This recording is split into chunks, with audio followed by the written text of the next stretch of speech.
आप सभी का इस क्लास में स्वागत है। इस क्लास में राजस्थान पुलिस के लिए मैथ के कुछ बहुत महत्वपूर्ण और शानदार क्वेश्चन को शामिल किया गया है रोज की तरह। बाकी आज है 12 सितंबर अर्थात कल से, यानी कि 13 और 14 सितंबर को आपका एग्जाम है।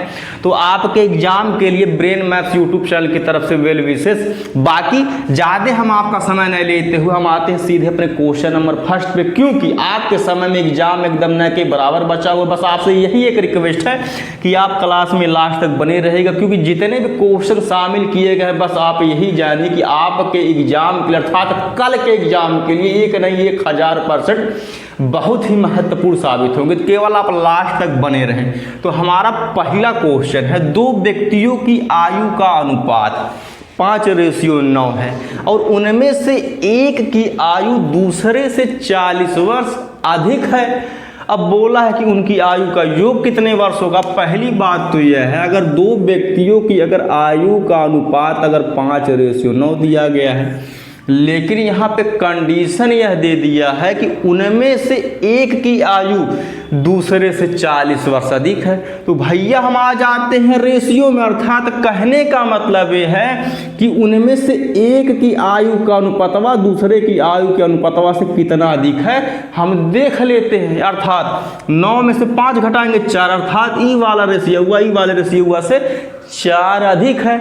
अब इसी 4 का मान दिया गया है 40 वर्ष के बराबर। हम 1 का जब मान निकालेंगे 4 दहिया में आ जाएगा 10 वर्ष, यानी कि अब 1 का मान 10 आ गया। लेकिन बोला है कि उनकी आयु का योग कितने वर्ष होगा। तो कहने का मतलब ये है, अब यहाँ पे हम अपनाएंगे भैया स्मार्ट अप्रोच। अब स्मार्ट अप्रोच कैसे, अब हम दोनों की आयु अलग अलग निकाल के जोड़ेंगे नहीं। सबसे आसान तरीका इसका यह है कि हम रेशियो को ही जोड़ देते हैं। अर्थात 9 में 5 जोड़ेंगे आ जाएगा 14।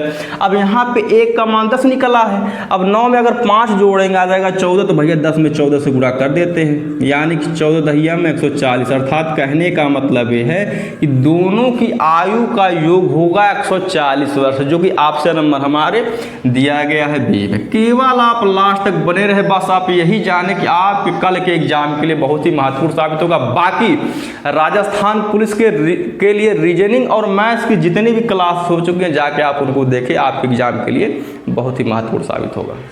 अब हम आ जाते हैं अपने नेक्स्ट क्वेश्चन पे। तो हमारा क्वेश्चन है, यदि 24 वस्तुओं का क्रय मूल्य 18 वस्तुओं के विक्रय मूल्य के बराबर है तो लाभ प्रतिशत है। पहली बात तो ये है कि जैसा इस क्वेश्चनवा में बोला गया है जीटी जब भैया वैसा लिख देते हैं। अर्थात अब यही बोला है कि 24 वस्तुओं का क्रय मूल्य का मतलब अर्थात भैया कास्ट प्राइस या लागत मूल्य बराबर 18 वस्तुओं के विक्रय मूल्य के बराबर है, यानी कि सेलिंग प्राइस या विक्रय मूल्य बात एक का है। अब पहले हम क्रय मूल्य और विक्रय मूल्य का जो मान है अलग अलग पहले हम निकाल लेते हैं। जैसे अब सीपी को रहने देते हैं यही, अब एसपी को उधर लेके आते हैं। अब उसी प्रकार से अभी जो 24 है, यानी कि ये जो 24 लिखा है ये सीपी से भैया बिछड़ के अभी एसपी का मान हो जाएगा, तो भैया एसपी के सामने हम लिख देते हैं। अब एक बात, अब उसी प्रकार से ये जो एसपी के साथ में जो 18 लिखा गया है अभी इससे बिछड़ करके सीपी का मान हो जाएगा, अर्थात भैया लागत मूल्य का मान हो जाएगा। अब हम यहाँ पे यह देख सकते हैं कि सीपी का मान 18 हो गया और विक्रय का मान भैया निकल करके आया है 24, यानी कि सामान को 18 में खरीदे हैं 24 में बेचे हैं।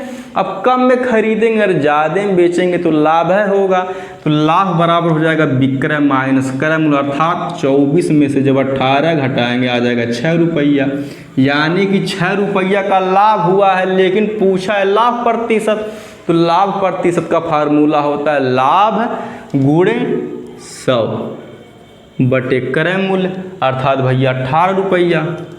अब हम कर लेते हैं इसको सॉल्व, यानी कि 6 करने 6 6 त्रिक 18। अब यहाँ पे आ गया 100 बटे 3।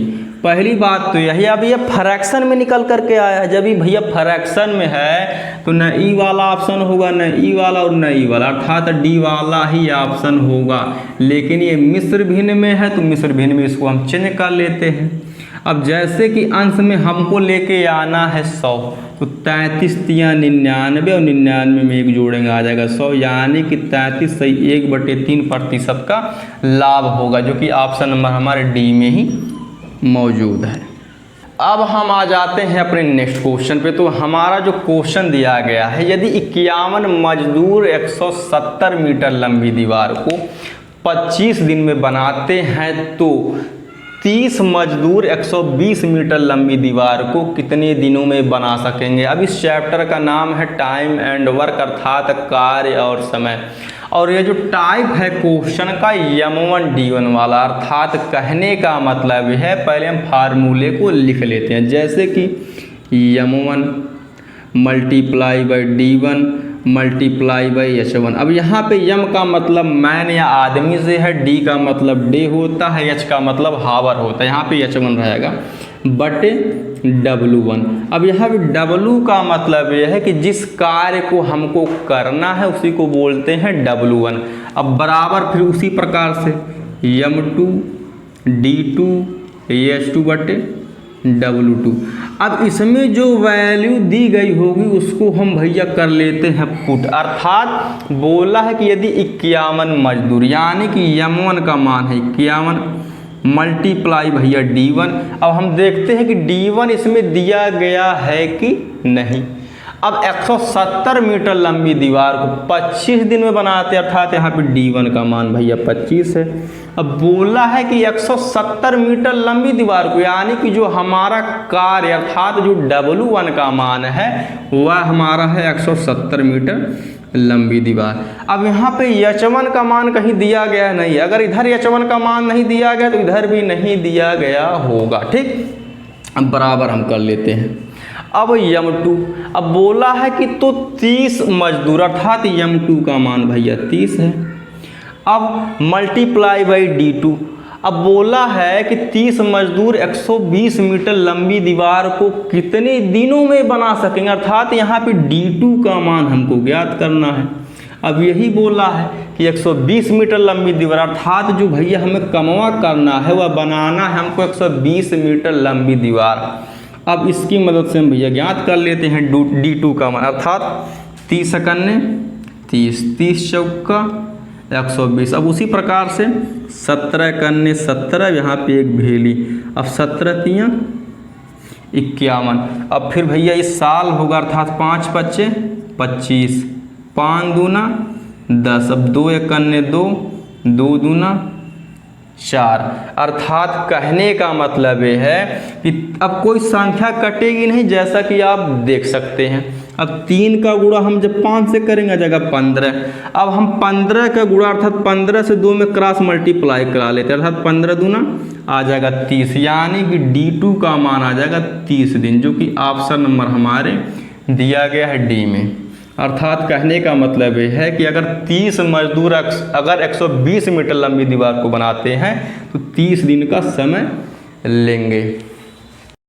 अब हम आ जाते हैं अपने नेक्स्ट क्वेश्चन पे। तो हमारा जो क्वेश्चन दिया गया है, यदि कोई धनराशि साधारण ब्याज पर 5 वर्ष में दोगुनी हो जाती है तो वह धनराशि कितने वर्ष में चौगुनी होगी। अब इस प्रकार के क्वेश्चन को सॉल्व करने का बहुत ही शानदार ट्रिक यह होता है, अगर कभी भी 2 गुना 4 गुना 5 गुना 10 गुना 1000 गुना, कहने का मतलब है कितना भी गुना बोले उसमें से हम करेंगे 1 माइनस। जैसे कि इसमें बोला है 2 गुना, अब हम इसमें से कर देते हैं 1 माइनस, यानी कि 2 माइनस 1, और उसके बाद हम फिर इसी में कर देते हैं 100 से गुणा। अब यहाँ पे टाइम दिया है और टाइम जो कि दिया गया है 5 वर्ष, तो इसको हम कर देते 5 से डिवाइड। अब एक बात, अगर टाइम दिया रहेगा तो भैया दर निकल करके आएगा, अगर दर दिया रहेगा यानी कि रेट ऑफ इंटरेस्ट अगर दिया रहेगा तो हमारा टाइम निकल करके आएगा, ठीक। अब 2 में से अगर हम 1 घटाएंगे आ जाएगा 1, अब 5 सेकंड 5, 5 दूना 10, उसके बाद 1 भेली 20 सेकंड 20, यानी कि जो हमारा रेट ऑफ इंटरेस्ट निकल करके आया है 20%। लेकिन आगे एक स्टेप और बढ़ा दिया है, लेकिन हमको डरना नहीं है। अब आगे यही बोला है तो वह धनराशि कितने वर्ष में चौगुनी हो जाएगी। अब फिर वही तरीका, चौगुनी का मतलब भैया 4 गुना। अब हम 4 में से 1 करेंगे माइनस, यानी 4 - 1 मल्टीप्लाई बाई 100। अब यहाँ पे दर निकल करके आया है 20%, तो इसको भैया 20 से कर देते हैं डिवाइड। ठीक, अब 4 में से अगर हम 1 घटाएंगे आ जाएगा 3। अब 20 सकन्ना 20, 20 पंजे 100, 5 तियाँ 15, यानी कि आ जाएगा हमारा आंसर 15 वर्ष, जो कि ऑप्शन नंबर हमारे सी में दिया गया। कहने का मतलब यह है कि वह धनराशि यानी कि 15 वर्षों में 4 गुनी हो जाएगी। ठीक, अब हम आ जाते हैं अपने नेक्स्ट क्वेश्चन पे। तो हमारा जो क्वेश्चन दिया गया है कि 8 पे पावर 2/3 का मान बताइए। अब इस चैप्टर का नाम है एक्सपोनेंट एंड पावर। अब इसको बोलते हैं बेस या भैया आधार, अब इसको बोलते हैं पावर। अब इसका एक नियम यह होता है कि हम बेस या आधार को हम किस छोटी सी छोटी संख्या में ब्रेक कर सकते हैं या लिख सकते हैं। जैसे कि हम 8 को लिख सकते हैं या 8 को लिख सकते हैं 2 पे पावर 3। उसके बाद अब पावर 2/3 तो भैया रहेगा ही रहेगा। ठीक, यानी कि पावर पे पावर। अब इसका नियम यह होता है जैसे कि अगर पावर पे पावर है तो इनका आपस में हो जाएगा मल्टीप्लाई, अर्थात 3 गुणे 2/3। अब 3 से 3 कट जाएगा। अब यहाँ पे बचा 2 पे पावर 2। अब जब हम इसको एक्सपेंड करेंगे या जब सॉल्व करेंगे अर्थात 2 गुणे 2 हो जाएगा भैया, कहाँ कि 2 पे पावर 2 है। अब 2 गुणे 2 बराबर होता है 4, यानी कि ऑप्शन नंबर हमारा सी हो जाएगा। इस क्लास का लास्ट क्वेश्चन है। आपसे एक रिक्वेस्ट है कि क्लास को लाइक शेयर सब्सक्राइब कर दीजिएगा। बाकी आपका एग्जाम, आपके एग्जाम के लिए ब्रेन मैथ्स यूट्यूब चैनल की तरफ से वेल विशेष। बाकी कमेंट करके बताइए क्लास कैसा लगा। धन्यवाद।